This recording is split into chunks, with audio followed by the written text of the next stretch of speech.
We have received from Central 1.31 crore doses for this doctor, nurse, sisters for all, from where we have already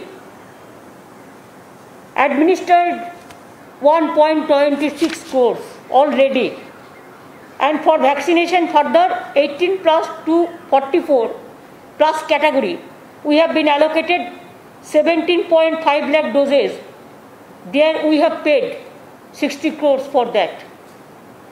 And we are giving priority to our hawkers, to our transport drivers, to our sabjiwala থেকে শুরু করে যারা গরিব মানুষ পঞ্চায়েতে কাজ করে, মিউনিসিপ্যালিটিতে কাজ করে, 100 দিনের কাজ করে, এই সব লোকরা যাদের জন্য আমরা বেঁচে থাকি তাদের আমরা চেষ্টা করছি যে যাতে তাদের আমরা ডোজটা দিতে পারি।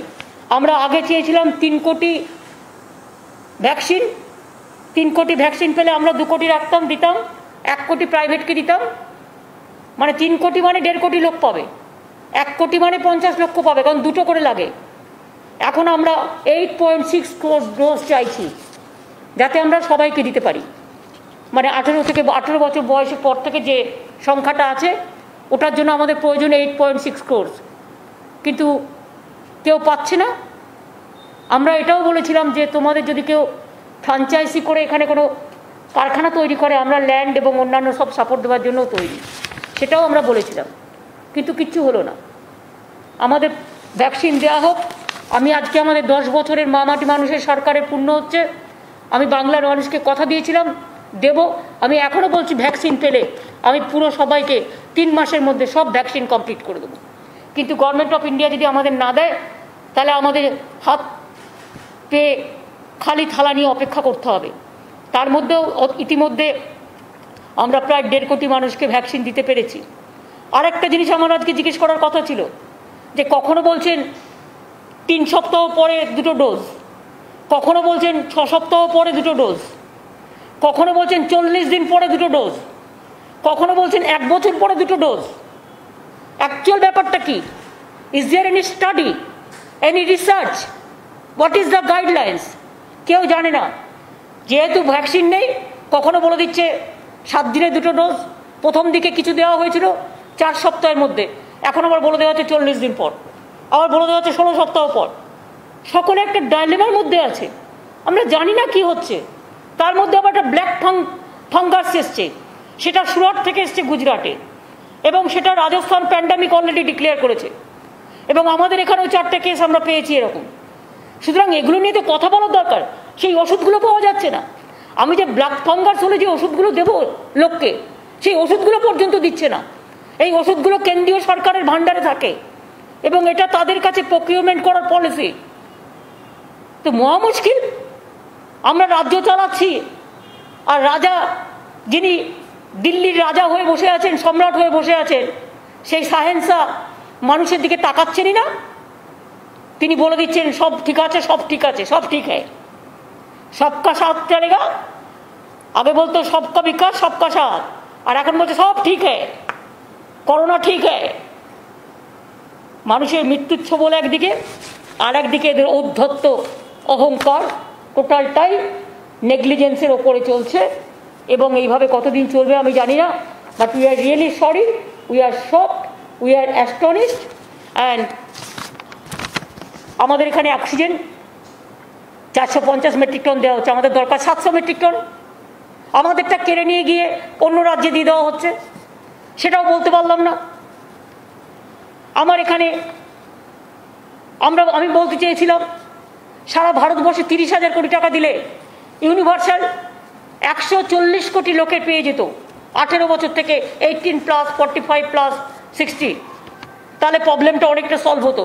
ভ্যাকসিনটা দিলে আবার যে করোনা হয় না তা ঠিক নয়, কিন্তু যেটা আমরা শুনছি যে ওয়েটটা একটু কম হয়, অনেকে বেঁচে যেতে পারে, 90% পিপুল বেঁচে যেতে পারে। তা সেটা আমরা কেন করছি না? সেটা না করে আজকে সবাইকে মৃত্যুর দিকে আমরা ঠেলে দিচ্ছি। আপনারা তো কলকাতাও দেখছেন, কলকাতার মেয়র যে সারাদিন কাজ করে বেড়ায়। আমি কোর্টে সাবজুডিস বলে আমি কিছু বলবো না, বাট এটা আমি নিশ্চয়ই বলবো যে ও সারাক্ষণ কাজ করে বেড়ায় এবং সারাক্ষণ ফিল্ডে থেকে কাজ করে বেড়ায়। কিন্তু আজ 4 দিন ধরে কলকাতা ভ্যাকসিনেশনের কাজ, ক্লিনলিনেসের কাজ আমরা অন্যভাবে করছি, কিন্তু একজনের বিকল্প তো আরেকজন হয় না। এই প্যান্ডামিকের টাইমে ভ্যান্ডেটা পলিটিক্স করবার টাইম আছে ওদের, ভ্যান্ডেটা রাজনীতি করবার টাইম আছে ওদের, এবং সেক্ষেত্রে প্যান্ডামিক নিয়ে রাজ্যকে ডেকেও রাজ্যকে বলতে দেওয়া হয় না। তার মানে ওরা কোথায় নিয়ে যাচ্ছে কেন্দ্র রাজ্যের সংঘাতকে, ফেডারেল স্ট্রাকচারটাকে, যুক্তরাষ্ট্রীয় কাঠামোয় এটা মানায় না। এটা আজকে রাজ্যগুলোর অসম্মান হয়েছে, রাজ্যগুলোর অপমান হয়েছে। এবং ওষুধের দামও আপনারা জানেন ফ্লিপ ফ্লপ পলিসি চলছে, কোনোটা 150 তো কাউকে দিচ্ছে 400 তো কাউকে দিচ্ছে 600, কোনো প্রকিউরমেন্ট পলিসি নেই, কোনো ক্লারিফিকেশন, কোনো ভ্যাকসিন মেশিন ম্যানুফ্যাকচারিং পলিসি নেই। ইভেন জিএসটি নিচ্ছে, ধরুন অক্সিজেন অনেকে বিনা পয়সায় দিতে চায় কর্পোরেট হাউস থেকে, অনেক মানুষ কাজ করতে চায় এনজিও, তাদের কাছ থেকে জিএসটির টাকা কেটে নেওয়া হচ্ছে, আরও অন্যান্য তাদের কাছ থেকে সমস্ত ইন্টারেস্ট কাটা হচ্ছে। ফলে একটা লোক সোশ্যাল ওয়ার্ক করতে এসে দেখি মানে তার জলপাই দুটোই দিয়ে দেবে, তা কখনো হয়? একটা মানুষ যখন কাজ করতে আসে, মানুষ জানে আমি এই কাজটা করছি তার কারণ আমাকে গভর্নমেন্ট ফুল সাপোর্ট দেবে, যাতে আমার আবার ট্যাক্স না দিতে হয়। আজকে সেটাও নেই, পুরোপুরি ট্যাক্স দিতে হচ্ছে। আর উত্তরপ্রদেশকে দিয়ে একজন বলালো, নিয়ে বলিয়ে বলছে বহুত বড়িয়া চল রা হ্যায়। কই একবারও তো প্রধানমন্ত্রী কোশ্চেন করেননি, ডেড বডিগুলো কোভিড প্রোটোকল না মেনে কেন গঙ্গার জলে ভাসিয়ে দিয়েছ, কত ডেড বডি, তার হিসেব কত? আর বলছে ওখানে নাকি কিছু হয়ইনি, এমন একটা বলছে, মানে কোনো রেকর্ডটাকেই টোটাল চেপে যাওয়া হচ্ছে। তোতা পাখির বুলি, এই হচ্ছে পরিস্থিতি। সুতরাং আমি আপনাদের এটাই বলতে এসেছি যে আজকের মিটিং নিয়ে আমরা ভেবেছিলাম যে আমাদের বলার সুযোগ দেওয়া হবে, কিন্তু I am sorry, nobody was allowed to speak, but we are not the bonded labor. We thought that what we wanted to speak the Prime Minister. It is nothing against of the government or nothing against of the particular person, but it is the demand of the people to help the people. It is poor people demand. That when he didn't allow, then all the Chief Minister must protest on this. এবার আপনাদের কিছু জিজ্ঞেস করা থাকলে শুধু এই সাবজেক্টে বলতে পারেন, কোর্ট নিয়ে আমাকে কিছু জিজ্ঞেস করবেন না, আমি কিন্তু সাব জুডিস ম্যাটার নিয়ে রিপ্লাই দেবো না, এটা আমাদের লয়াররা দেখছেন। হ্যাঁ, ওটা বলবেন না। আচ্ছা ঠিক আছে, পিছিয়ে দিল কি ভাইরাডি, ঠিক আছে বল।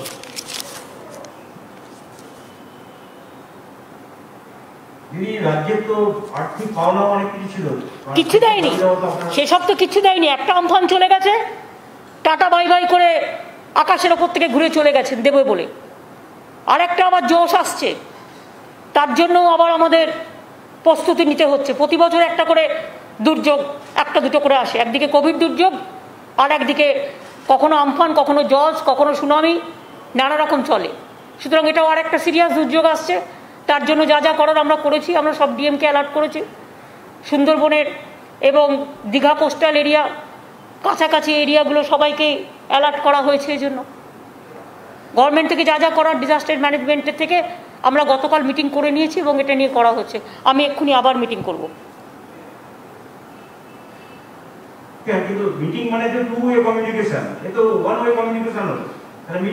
এটা ওয়ান ওয়ে কমিউনিকেশনও হয়নি, এটা ওয়ান ওয়ে ইনসাল্টেশন হয়েছে, ওয়ান ওয়ে হিউমিলিয়েশন হয়েছে। One nation and all humiliation. ওনারা বলেন না ওয়ান নেশন ওয়ান লিডার, উনি কাউকে বলতে দেবেন না ওয়ান নেশন অ্যান্ড অল হিউमिलिएशन। दीदी आपने कहा एक तो सीएम को बोलने दिया गया जो बीजेपी स्टेट के हैं, नहीं सीएम को नहीं बोलने दिया। क्या सोचता है आप लोग, क्या सुनता नहीं है जब बोलता है? कोई सीएम को बोलने नहीं दिया, डीएम को बोलने दिया। डीएम को थोड़ा थोड़ा डीएम को बोला, जैसा उत्तर प्रदेश को डीएम को बोला, एक एपी का बोला, एक छत्तीसगढ़ को बोला, ऐसा 4-5 डीएम को बोला है। दीदी आप कह रही थी क्योंकि आज चीफ मिनिस्टर्स को बोलने का मौका नहीं दिया गया, आप कह रही थी महाराष्ट्र केरला जहाँ पे हाई केस लोड भी है, तो क्या सारे चीफ मिनिस्टर्स मिलके कोई कदम उठाएंगे? क्योंकि आज आप लोगों को बात करने का, अपना प्रॉब्लम सामने रखने का मौका नहीं मिला, क्या चीफ मिनिस्टर्स इकट्ठा होकर सामने आएंगे? देखिए, all chief minister will speak it's themselves. इसमें हम तो इंटरफेयर नहीं कर सकते हैं, किसका क्या बोलना है उसका फ्रीडम है। लेकिन बात ये हुआ है कि आज ने जो किया है एक डिक्टेटरशिप से भी ज़्यादा है। इसे लगता है कि देश में मार्शल लॉ चल रहा है, प्राइम मिनिस्टर का मर्जी माफिक सब चलेगा, सब उसका बॉन्डेड लेबर है, कोई पॉलिटिकल पार्टी भी उनका नहीं है। और सवाल हम लगातार देख रहे हैं, यूपी के अलग अलग जो घाट है वहां पर बॉडीज को डंप किया जा रहा है कोविड प्रोटोकॉल्स को वायलेट करते हुए। ये कितना चिंताजनक है। ये बहुत देखिए बहुत चिंताजनक है इसी के लिए कि हमारा देश में नदी, सागर, समुद्र, लहरी ये ज़्यादा है। India is a river, river is our Motherland, mother just like नदी मातृ का देश। इधर में क्या किया उन्होंने रिकॉर्ड नहीं रखने के लिए, और जलाने का भी उसका कोई इंतजाम नहीं है, इंफ्रास्ट्रक्चर नहीं है। अगर इतना बढ़िया होता तो क्यों गंगा का पानी में फेंक देता। गंगा का पानी में कितना लोग नहाते हैं, कितना लोग पूजा पाठ करते हैं, कितना लोग गंगा का पानी लेके माथा में छूता है। पूरा गंगा को विषाक्त कर दिया और कहता है इधर में उत्तर प्रदेश में कुछ नहीं हुआ है, सब डेड बॉडी गंगा में भसा दिया है। कितना सेंट्रल टीम भेजा प्राइम मिनिस्टर ने। हमारा इधर में जब इलेक्शन कमीशन था, इलेक्शन कमीशन का अंडर में तो थोड़ा एक दो चीज हुआ तो सेंट्रल टीम भेज दिया, तो नेशनल ह्यूमन राइट्स कमीशन भेज दिया, तो पार्टी का टीम भेज दिया। और पूछिए इतना लोगों को गंगा में भासाने का बाद कितना सेंट्रल टीम भेजा। आज कोविड में इतना लोगों को मौत हुआ, कितना सेंट्रल टीम भेजा, कितना पैसा दिया, कितना वैक्सीन दिया, कितना ऑक्सीजन दिया, कुछ नहीं दिया। लेकिन गंगा माई की जो हम पूजा करते हैं वो गंगा माई की खत्म कर दिया, हमारा एनवायरनमेंट खत्म कर दिया। इसके लिए हिंदुस्तान को बहुत बड़ा इसमें इसके लिए भुगतना पड़ेगा। Nature cannot excuse everything, you cannot compromise with the nature, nature is something different. और जब आज ग्लोबल वार्मिंग चल रहा है और जो ग्लोबल वार्मिंग चलने का बाद भी आप जो किया है इसका कोई माफी नहीं होता है। कितना कंटामिनेट हो सकती है वो बंगाल में भी आ रही है धीरे धीरे, उस पर कुछ सोचा है आप लोगों ने? क्योंकि वहीं से पानी आ रहा है यहाँ, तो हम क्या करें, हम क्या करें आप बोलो। हम मालदा तक हम बैरिकेड करके रख दिया था, जब डेड बॉडी आएगा तो हम उठा के उसको ससनमान में हम उसको क्रिमेशन कर देगा।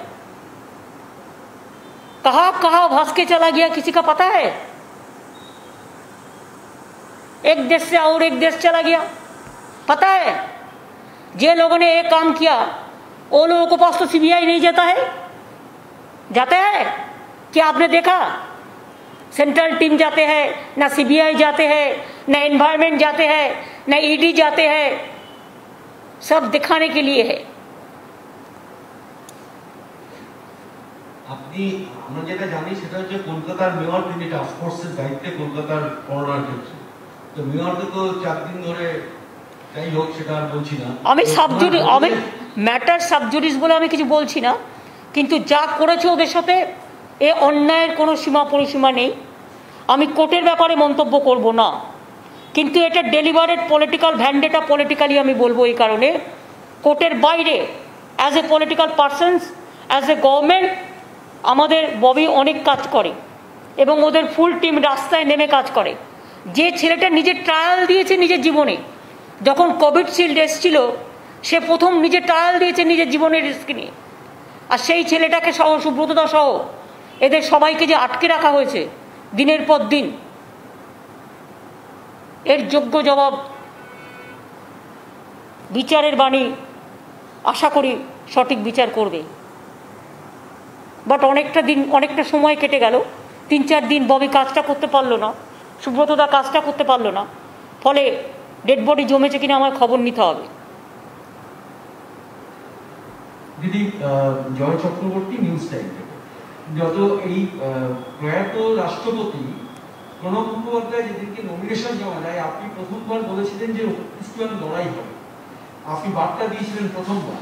2024 সালে একটা সময় কি আসছে যে বিজেপির বিরুদ্ধে অবিজেপি একটা মঞ্চ তৈরি করে ওয়ান ইস্টুয়ান লড়াই করার সময় কি হচ্ছে, আপনি কি মনে করেন? দেখুন আমি এখন কোভিড নিয়ে লড়তে চাই, আমার ফার্স্ট প্রায়োরিটি এখন হচ্ছে কোভিড নিয়ে লড়াই করা।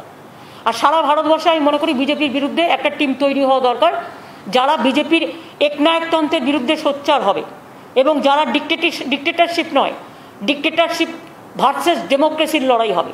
আমরা ডেমোক্রেসির পক্ষে, সেটা যারা যারা স্ট্যান্ড নেবে তারা স্ট্যান্ড নেবে, তারা যখন স্ট্যান্ড নেবে কথা বলতে চাইবে কথা বলবো,